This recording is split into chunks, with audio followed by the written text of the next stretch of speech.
है चंद्रगुप्त मौर्य का प्राचीनतम अभिलेखीय उद्धरण निम्न में से किस अभिलेख में मिलता है।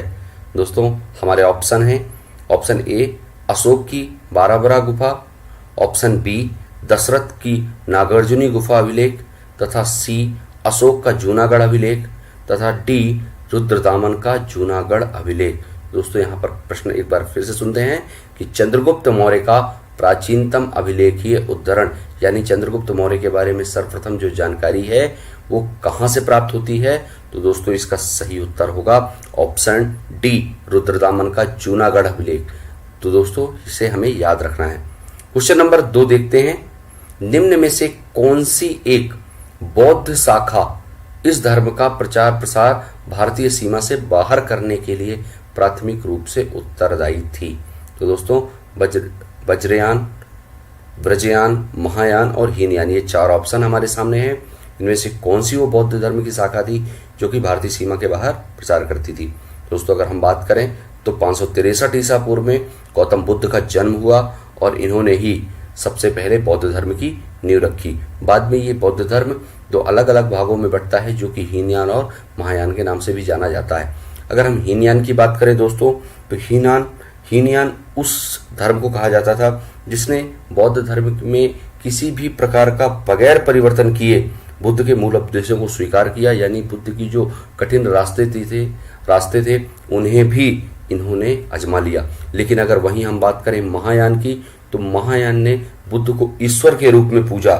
इसकी स्थापना नागार्जुन ने की थी।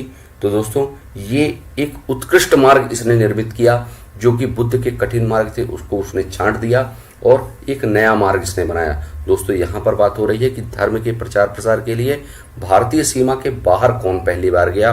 दोस्तों इसका राइट आंसर होगा महायान। तो महायान जो बौद्ध धर्म की शाखा है इसे भारतीय सीमा के बाहर प्रचार करने का प्राथमिक रूप से उत्तरदायी माना गया है। क्वेश्चन नंबर 3, निम्न में से किस ऋग्वैदिक देव को अतिथि के रूप में सम्मानित किया गया है। तो दोस्तों ऑप्शन आपके सामने है। दोस्तों आपको यहाँ पर उत्तर लगाने का प्रयास करना है। जब तक मैं आपको उत्तर नहीं बताता हूँ आपको लगातार यहाँ पर सोचते रहना है प्रश्न का उत्तर क्या होगा। इससे आपकी उत्तर को जानने की जो इच्छाएं हैं या आपको उत्तर को पकड़ने की जो स्थिति है, आपके कितने प्रश्न सही हो रहे हैं इसको आप कमेंट बॉक्स पे जरूर लिखें ताकि मुझे भी ये जानकारी हो कि आपसे प्रश्न कितने बन रहे हैं।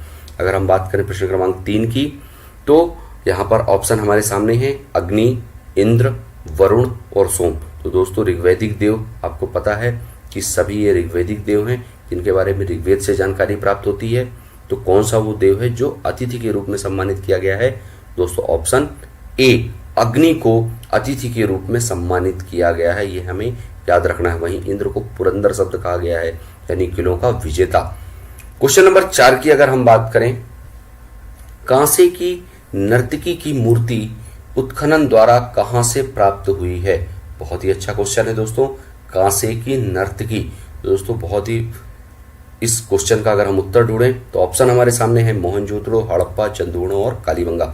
दोस्तों मैं आपको बताना चाहूँगा सिंधु घाटी जो सभ्यता है वो लगभग 2200 ईसा पूर्व से लेकर या लगभग 2300 ईसा पूर्व से लेकर, दोस्तों यहाँ पर कंट्रोवर्सी दिखती है हमें। काफ़ी इतिहासकार हैं जिन्होंने इसका सन हमें अलग अलग बताया है।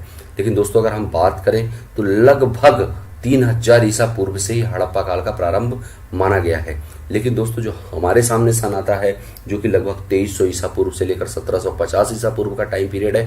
तो दोस्तों ये जो टाइम पीरियड था ये हड़प्पा का सबसे उन्नत समय था, अर्थात इस वक्त में हड़प्पा अपने सबसे चरमोत्कर्ष पर थी, यानी हड़प्पा का पूर्ण रूपेण डेवलपमेंट इस टोटल पीरियड के बीच में रहा। ठीक है, तो दोस्तों ये याद रखना है। तो अब यहाँ पर हड़प्पा के 4 क्षेत्र दिए हुए हैं, मोहनजोदड़ो, हड़प्पा, चंदूर्णो और कालीबंगा। तो कांसे की मूर्ति कहाँ से प्राप्त हुई है। दोस्तों इसका राइट आंसर होगा मोहनजोदड़ो। तो दोस्तों आपको बताना चाहूँगा कि मोहनजोदड़ो 1922 में राखालदास बनर्जी के द्वारा खोजा हुआ एक हड़प्पाकालीन स्थल है। वहीं अगर हम बात करें हड़प्पा की तो हड़प्पा को 1921 में दयाराम साहनी ने खोजा था। वहीं अगर हम बात करें चंदूर्णो की तो चंदूर्णो को MG मजूमदार के द्वारा जो है 1931 में खोजा गया चंदूर्णो। वहीं अगर हम कालीबंगा की बात करें दोस्तों तो कालीबंगा को 1953 में अमलानंद घोष के द्वारा राजस्थान के क्षेत्र में खोजा गया। तो दोस्तों ये चारों उत्तर हमारे लिए, यानी ये चारों ऑप्शन के जो मैंने आपको फैक्ट बताया ये बहुत ही इंपॉर्टेंट है, इसे आप नोट आउट करेंगे। क्वेश्चन नंबर 5 की अगर हम बात करें कि हड़प्पा सभ्यता का उत्कर्ष काल था। देखिए दोस्तों, अभी थोड़ा देर पहले हमने जो बात कही कि जो हड़प्पा सभ्यता अपने चरमोत्कर्ष पर थी, वह टाइम पीरियड आपसे यहाँ पर पूछा जा रहा है कि हड़प्पा सभ्यता का उत्कर्ष काल क्या था।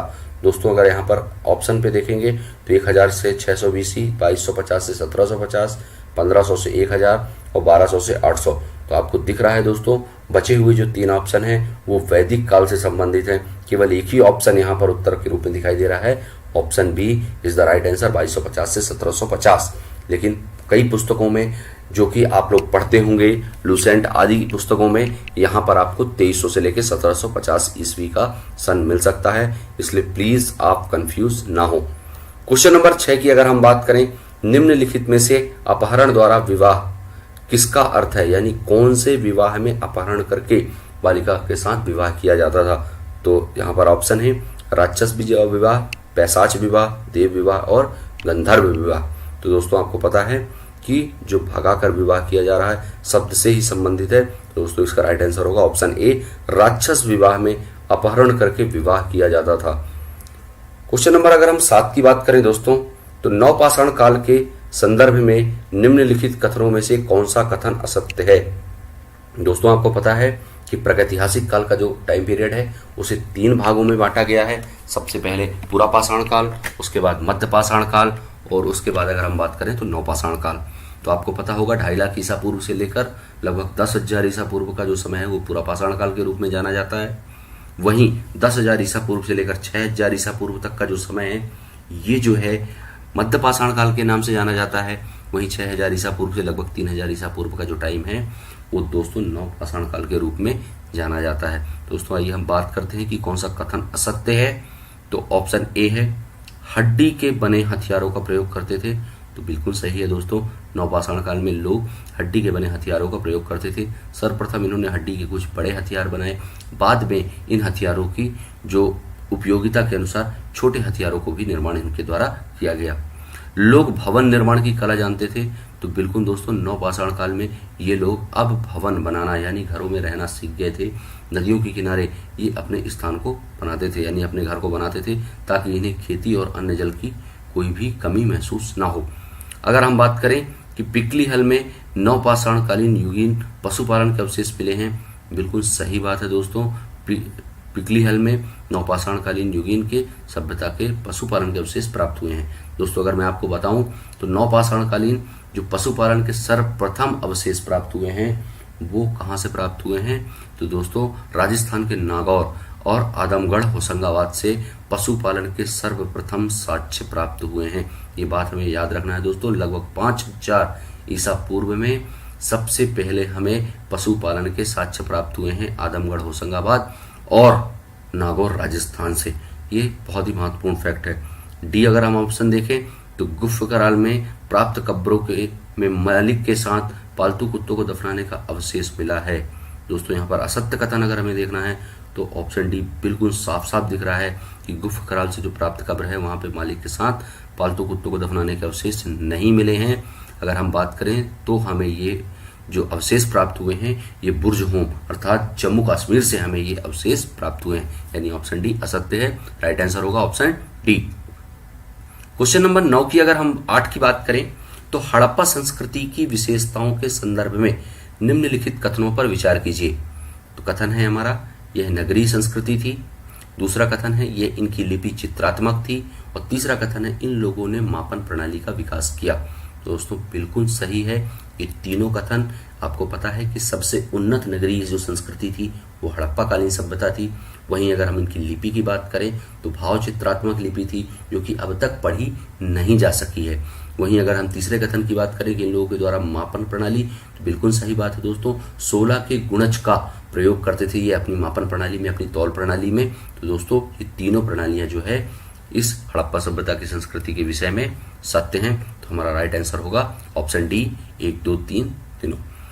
क्वेश्चन नंबर 9 की अगर हम बात करें दोस्तों तो हड़प्पा संस्कृति के संदर्भ में निम्नलिखित में से कौन सा कथन असत्य है। पुनः हमारे सामने ऑप्शन है कि इस संस्कृति के लोगों ने सबसे पहले कपास का उत्पादन किया, बिल्कुल सही बात है दोस्तों। अगर हम बात करें तो इस काल के लोगों ने लोहे के औजारों का उपयोग किया।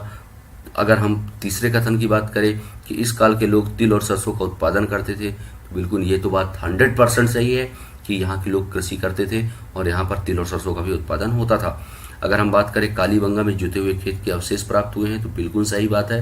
1953 में खोजा गया यह स्थल कालीबंगा जो कि राजस्थान में है, यहाँ से जुते हुए खेत के साक्ष्य प्राप्त हुए हैं। तो दोस्तों अब हमें यहाँ पर ढूंढना है असत्य कथन। तो दोस्तों यहाँ पर जो असत्य कथन है वो है ऑप्शन बी, यानी इस काल में लोगों ने लोहे के औजारों का उपयोग किया। तो दोस्तों बिल्कुल गलत है, क्योंकि मैंने आपको बताया कि 2300 ईसा पूर्व से लेकर 1750 ईसा पूर्व तक हड़प्पा सभ्यता का चरमोत्कर्ष का समय था, जबकि लोहे की खोज सर्वप्रथम, यानी खोज अपन नहीं कह सकते, या लोहे के अवशेष सर्वप्रथम अगर इतिहास की दृष्टि से पहली बार कहीं मिले तो 1000 ईसा पूर्व में उत्तर प्रदेश के अतरंजी खेड़ा से सर्वप्रथम हमें लोहे के साक्ष्य प्राप्त हुए हैं, जो कि वैदिक समय का काल है, अर्थात हड़प्पा सभ्यता के लोग लोहे से अनभिज्ञ थे। तो दोस्तों इसका राइट आंसर होगा ऑप्शन बी। क्वेश्चन नंबर 10 अगर हम देखें तो हड़प्पा संस्कृति की धार्मिक प्रथा के संदर्भ में निम्नलिखित में से कौन सा कथन सत्य है। तो दोस्तों यहाँ पर पुनः हम ऑप्शन देखेंगे कि इस संस्कृति के लोग मातृ देवी की पूजा करते थे। तो बिल्कुल सही बात है दोस्तों, हड़प्पा सभ्यता के लोग जो है मातृ देवी की पूजा करते थे। और अगर मैं आपको बताऊं कि यहाँ की जो प्रशासनिक व्यवस्था थी वो भी मातृ सत्तात्मक थी। अगर बी की बात करें तो इस संस्कृति में वृक्ष और पशु पूजा का प्रचलन था। बिल्कुल सही बात है दोस्तों, पशु पूजा का प्रचलन था, क्योंकि कुबड़ वाले सांड की जो हमें जानकारी मिलती है, यहाँ के सिक्कों में भी कुबड़ वाले सांड की जो फोटो है वो प्रचलित थी। तो दोस्तों यहाँ पर पशु पूजा का भी प्रचलन था, ऐसा माना गया है। सी की बात करें तो इस काल में पूजा अर्चना के लिए मंदिरों का निर्माण करवाया गया है। दोस्तों यह कथन पूरी तरीके से असत्य है दोस्तों, क्योंकि यहाँ पर मंदिरों के कोई भी अवशेष प्राप्त नहीं हुए हैं। अगर हम बात करें कि इस काल के लोग अनिष्ट से बचने के लिए ताबीज पहनते थे, तो दोस्तों बिल्कुल सही बात है, यहाँ के लोग तंत्र मंत्र जादू टोना आदि मानते थे और यहाँ पर ताबीज वगैरह के अवशेष प्राप्त हुए हैं। दोस्तों यहाँ पर प्रश्न का अगर हम उत्तर देखें कि कौन सा कथन सही नहीं है, तो मंदिरों का अवशेष यहाँ पर नहीं मिला है, इसलिए option C is the right answer. Question number 11 की अगर हम बात करें तो सूची 1 से सूची 2 को हमें सुमेलित करना है दोस्तों। जहां पर सूची 1 में हड़प्पा कालीन स्थल है, वहीं सूची 2 में उनकी वास्तु स्थिति है कि वो वर्तमान में कहां पर स्थित हैं, यानी वर्तमान राज्य कौन सा है जहां पर ये अभी स्थित है। तो दोस्तों अगर हम यहाँ पर ऑप्शन देखें तो सबसे पहले रंगपुर। तो रंगपुर की बात आपको मैं बताना चाहूंगा कि रंगपुर कहां पर स्थित है दोस्तों। आपको पता है कि रंगपुर 1953 में ही माधव स्वरूप वत्स के द्वारा खोदा गया और ये गुजरात का एक क्षेत्र है रंगपुर। वहीं अगर हम ऑप्शन बी की बात करें कि कालीबंगा, तो दोस्तों कालीबंगा मैं आपको पहले ही बता चुका हूं, ये भी 1953 में अमलानंद घोष के द्वारा खोजा गया स्थल है, जो कि राजस्थान राज्य में स्थित है। राखीगढ़ी की बात करें दोस्तों, तो राखीगढ़ी सबसे नवीन हड़प्पा कालीन स्थल है जो कि हरियाणा में खोजा गया है, जो कि आपको ध्यान रखना है दोस्तों, रफीक मुगल नाम के एक इतिहासकार ने इसकी खुदाई कराई। किसकी? राखीगढ़ी की। सबसे नवीन स्थलों के रूप में हम राखीगढ़ी को जानते हैं। अगर हम मोहनजोदड़ो की बात करें दोस्तों, तो बिल्कुल हमें पता है कि मोहनजोदड़ो दूसरा वह स्थल है जिसकी खुदाई कराई गई 1922 में राखालदास बनर्जी के द्वारा। तो दोस्तों यह सिंध प्रांत में है। दोस्तों अगर यहाँ पर हमें चारों की जगह पता हो गए हैं, दोस्तों हम अपने यहाँ पे उत्तर को मिलाएंगे। तो रंगपुर आपको मैंने बताया कि रंगपुर कहाँ पर है दोस्तों, काठियावाड़ गुजरात में। तो यहाँ पर पहला हो गया। कालीबंगा की बात करें तो कालीबंगा राजस्थान, ठीक है। तो दोस्तों यहाँ पर हमें राइट आंसर हमारा होगा ऑप्शन बी। क्वेश्चन नंबर 12 की अगर हम बात करें कि हड़प्पा संस्कृति समकालीन पश्चिमी एशिया की संस्कृति से भिन्न थी, क्योंकि मतलब जो पश्चिमी एशिया की जो संस्कृति थी, यहाँ से जो हड़प्पा की सभ्यता है यह कैसे भिन्न थी, कारण क्या था, ये हमें इस प्रश्न के उत्तर में बताना है। तो दोस्तों यहाँ पर ऑप्शन है हमारे सामने कि इनके पास नगर योजना की ग्रिड पद्धति थी, बिल्कुल सही बात है। इनकी लिपि भाव चित्रात्मक थी, बिल्कुल सही बात है। अगर हम बात करें कि इनकी जल निकास प्रणाली विशिष्ट प्रकार की थी, तो बिल्कुल सही बात है दोस्तों। धौलावीरा एक क्षेत्र है जिसके बारे में मैंने आपको बताया नहीं है अभी। तो धौलावीरा हड़प्पा कालीन एक स्थल है जो कि 1990-91 में RS विष्ट के द्वारा गुजरात में खोजा गया है। सबसे उन्नत जो जल प्रबंधन की व्यवस्था है दोस्तों, ये जो है धौलावीरा की ही है। तो दोस्तों अगर यहाँ पर हम बात करें कि ऑप्शन डी है ऊपर एक सभी, तो कौन सा वो कारण थे जिनके कारण ये जो सभ्यता थी वो पश्चिमी एशिया से भिन्न थी? तो दोस्तों इसका राइट आंसर होगा ऑप्शन डी। क्वेश्चन नंबर 13 की अगर हम बात करें तो हड़प्पा संस्कृति के संदर्भ में निम्नलिखित में से कौन सा कथन असत्य है? तो दोस्तों हमारे सामने फिर ऑप्शन है, कौन सा कथन असत्य है हड़प्पा के संदर्भ में? तो इस काल में खेती करने के लिए हल का प्रयोग किया जाता था। तो बिल्कुल सही बात है दोस्तों, आपको पता है कि यहाँ पर हल की बात हुई है। उसके बाद अगर बात करें इस काल में सिंचाई जो है नहरों से की जाती थी। दोस्तों ये भी एक महत्वपूर्ण प्रश्न है कि यहाँ पर सिंचाई नहरों से की जाती थी, क्या हमें नहरों के साक्ष्य प्राप्त हुए हैं? तो दोस्तों मेरी जानकारी में, या हो सकता है आपको कहीं भी जानकारी हो तो आप मुझे बिल्कुल कमेंट बॉक्स में बताइएगा, लेकिन मेरी जानकारी में कहीं भी सिंचाई और नहरों का प्रयोग नहीं हुआ है, इसके कोई भी साक्ष्य प्राप्त नहीं हुए हैं। वहीं अगर तीसरे कथन की बात करें कि मोहनजोदड़ो में बुने हुए सूती कपड़े के टुकड़े के अवशेष प्राप्त हुए हैं, बिल्कुल सही बात है दोस्तों। हमारी एक एक पंक्ति जो है आपके लिए एक फैक्ट के रूप में है, इसलिए प्लीज फैक्ट को नोट आउट अवश्य करिएगा। अब अगर हम डी ऑप्शन की बात करें कि इस संस्कृति में नगर निर्माण में पक्की ईंटों का प्रयोग किया जाता था, तो दोस्तों ये भी सही है। यहाँ पर हमें असत्य कथन ढूंढना है, तो दोस्तों इसका सही उत्तर होगा ऑप्शन बी, इस काल में सिंचाई नहरों से की जाती थी, तो बिल्कुल गलत है। क्वेश्चन नंबर 14 की अगर हम बात करें, निम्नलिखित में से किस संस्कृति को मेलुहा के नाम से जाना जाता था? तो दोस्तों जो मध्य एशिया की जो सभ्यता है, यहाँ पर ये जो मेलुहा शब्द है ये बाहरी शब्द है। तो दोस्तों यहाँ पर अगर हम बात करें कि किस संस्कृति को का प्राचीन नाम मेलुहा है, तो अगर हम बात करें तो सिंधु घाटी सभ्यता को ही मेलुहा के नाम से जाना जाता है। बहुत ही महत्वपूर्ण प्रश्न है दोस्तों, याद रखिएगा। सिंधु घाटी सभ्यता का अतिरिक्त नाम क्या है? मेलुहा। तो दोस्तों याद रखना है हमें, क्योंकि जो मेसोपोटामिया है वो ईरान का जो बेल्ट था वो मेसोपोटामिया के नाम से जाना जाता था, ठीक है। और ईरान इराक जो है मेसोपोटामिया और सुमेरिया के क्षेत्र को जाना जाता था। वहीं मिस्र जो है वो नील नदी के तट पर बसी हुई एक सभ्यता है, ठीक है, जो कि वर्तमान में अफ्रीका महाद्वीप में पाई जाती है। दोस्तों अगर हम क्वेश्चन नंबर यहाँ पर अगर उत्तर देख ले दोस्तों, सबसे पहले क्वेश्चन नंबर 14 का तो Sindhu, option C. Question number 15 की अगर हम बात करें दोस्तों, तो निम्नलिखित कथनों पर विचार कीजिए। हमारा फिर कथन है, कथन 1 है हड़प्पा संस्कृति का विकास सिंधु और उसकी सहायक नदियों के क्षेत्र में हुआ था। उसके बाद बात करें मिस्र सभ्यता नील नदी के किनारे विकसित हुई, बिल्कुल अभी पिछले क्वेश्चन में हमने बात की। अगर बात करें तो तीसरा हमारा जो कथन है कि मेसोपोटामिया सभ्यता दजला फरात नदी क्षेत्र में विकसित हुई। तो दोस्तों इसका राइट आंसर क्या होगा? तो आपको पता है निम्न में से कौन सा कथन सही है, तो आपको यहाँ पर सही कथन बताना है दोस्तों।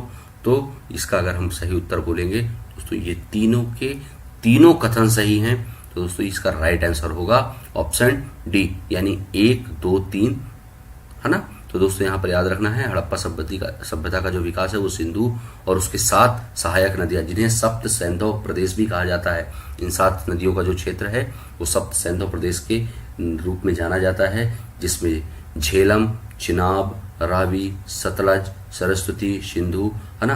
तो दोस्तों ये 7 नदियां हैं। तो ये सातों नदियां जो है व्यास, तो ये 7 नदियां हैं दोस्तों, ये सातों नदियों का क्षेत्र है। वहीं अगर हम बात करें तो मिस्र नदी, ये आपको पता ही है। वहीं आपको मैं बताना चाहूंगा जो मेसोपोटामिया की जो सभ्यता है वो दजला फरात जो है ये उर्दू शब्द है, तो ये ईरान का जो क्षेत्र है उस क्षेत्र में, इसी नदी क्षेत्र में ये विकसित हुआ था। तो दोस्तों इसका राइट आंसर है ऑप्शन डी। क्वेश्चन नंबर 16 की बात करें दोस्तों, सर विलियम जोन्स ने निम्नलिखित में से किसका अंग्रेजी में अनुवाद किया? तो ऑप्शन ए है मनुस्मृति, भगवत गीता, अभिज्ञान शाकुंतलम, रामायण। तो दोस्तों बहुत ही महत्वपूर्ण प्रश्न है ये, तो दोस्तों इसका राइट आंसर होगा ऑप्शन सी, अभिज्ञान शाकुंतलम। तो दोस्तों मैं थोड़ा सा डिस्क्राइब करूंगा इस प्रश्न को कि 1789 में सर विलियम जोन्स, जिन्होंने एशियाटिक सोसाइटी ऑफ बंगाल की स्थापना 1774 में कलकत्ता में की, और इसी संस्था के द्वारा जो भारतीय धार्मिक ग्रंथ हैं इनका अनुवाद किया जाने लगा।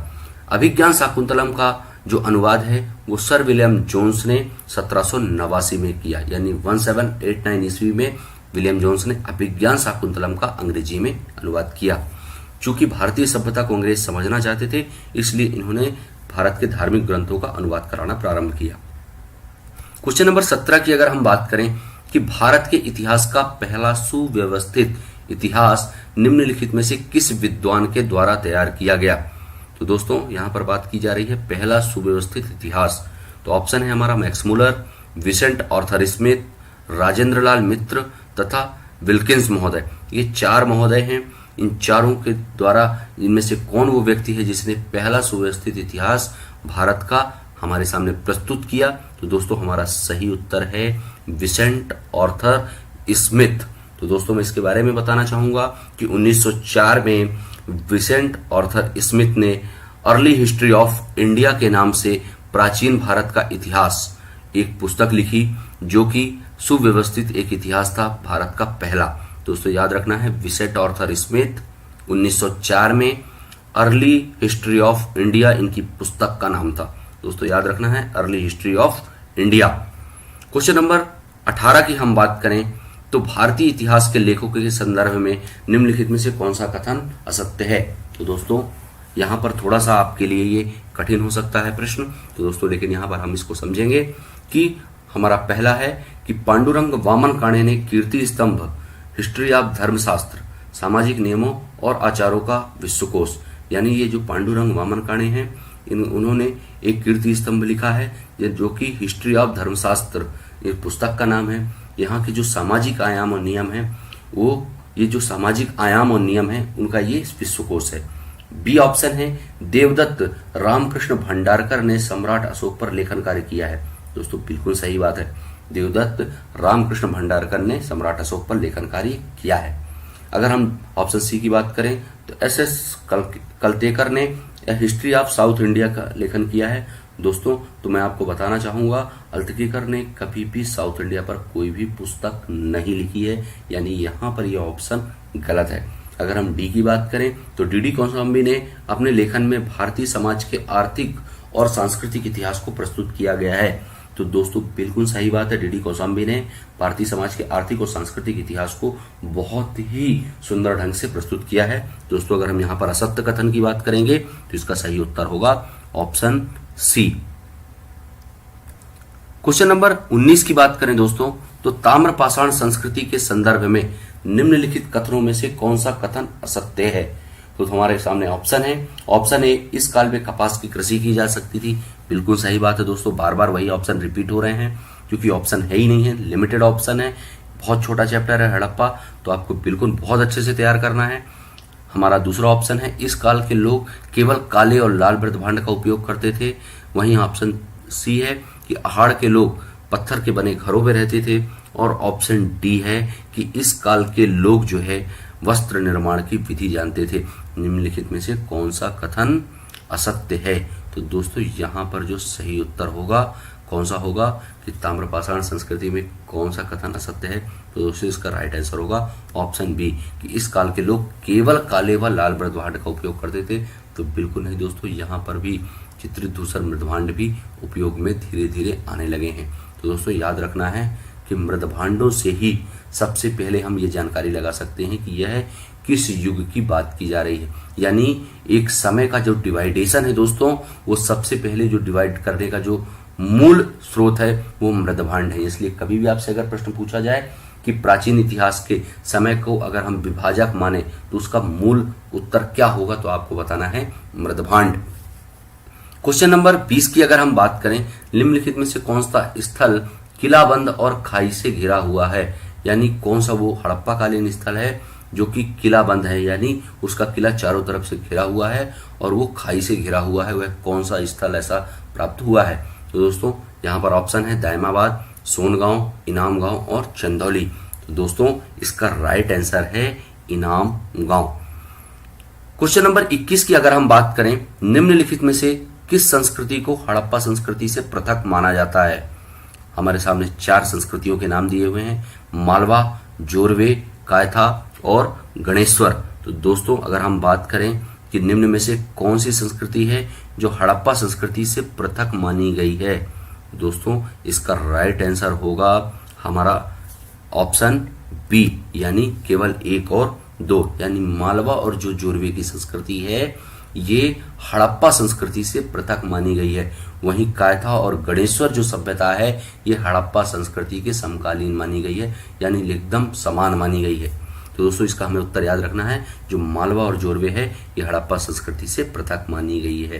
क्वेश्चन नंबर 22 की अगर हम बात करें तो क्वेश्चन नंबर 22 है, ताम्रपाषाण काल के संदर्भ में निम्नलिखित कथनों में से कौन सा कथन असत्य है। तो हमारे सामने ऑप्शन है दोस्तों, इस काल की कायथा और एरण की बस्तियां किलाबंद थी। बी ऑप्शन है, इस काल में अनाज उत्पादन में क्षेत्रीय समानता थी। ऑप्शन सी है, नावदा टोली नर्मदा नदी के तट पर स्थित है। और ऑप्शन डी है, इस काल के लोग लेखन कला नहीं जानते थे। दोस्तों इसका राइट आंसर है कि ऑप्शन बी, यानी इस काल में अनाज उत्पादन में क्षेत्रीय समानता थी। तो बिल्कुल गलत है दोस्तों। यहाँ पर उत्तर के क्षेत्र में तथा दक्षिण के क्षेत्र में अलग अलग, अर्थात वातावरणीय क्षेत्र के अनुसार ही यहाँ पर खेती की जाती थी। जहां पर जिन चीजों की सुविधाएं होती थी वहां पर उन चीजों की कृषि की जाती थी। यानी किसी एक क्षेत्र पर वहां पर ऐसा नहीं था कि आपको एक ही खेती करनी है, यानी कोई क्षेत्रीय समानता नहीं थी। यानी कोई भी व्यक्ति कभी भी कोई भी खेती कर सकता था। यानी एक ही क्षेत्र में कई प्रकार की फसलें बोए जाने के भी हड़प्पाकालीन सभ्यता में साक्ष्य प्राप्त हुए हैं। क्वेश्चन नंबर 23 की अगर हम बात करें, निम्नलिखित में से किस युग को कैल्कोलिथिक युग भी कहा जाता है। दोस्तों बहुत ही महत्वपूर्ण प्रश्न है, थोड़ा सा कंफ्यूजिंग है, जो आपको समझ में नहीं आए हो सकता है। दोस्तों हो सकता है आपको समझ में भी आ रहा हो। तो यहाँ पर अगर हम ऑप्शन की बात करें कि पुरापाषाण युग, मध्यपाषाण युग, नवपाषाण युग और ताम्रपाषाण युग, तो दोस्तों कैल्कोलिथिक युग किसे कहा जाता है। तो दोस्तों कैल्कोलिथिक जो कहा जाता है वो कहा जाता है ताम्रपाषाण युग को। तो दोस्तों ताम्रपाषाण युग को जो है कैल्कोलिथिक युग कहा जाता है, क्योंकि दोस्तों इस युग में ही सर्वप्रथम तांबे की खोज की गई है। दोस्तों अगर हम बात करें तो हड़प्पा सभ्यता का जो टाइम पीरियड है वो भी ताम्रपाषाण युगीन सभ्यता ही कहलाती है। तो दोस्तों याद रखना है, ये जो ताम्रपाषाण कालीन युगीन सभ्यता है ये सिंधु घाटी सभ्यता की ही समकालीन है और इसे ही कैल्कोलिथिक युग भी कहा जाता है। अगर हम मध्यपाषाण काल की बात करें दोस्तों तो इसको माइक्रोलिथिक भी कहा जाता है मध्यपाषाण कालीन युग को।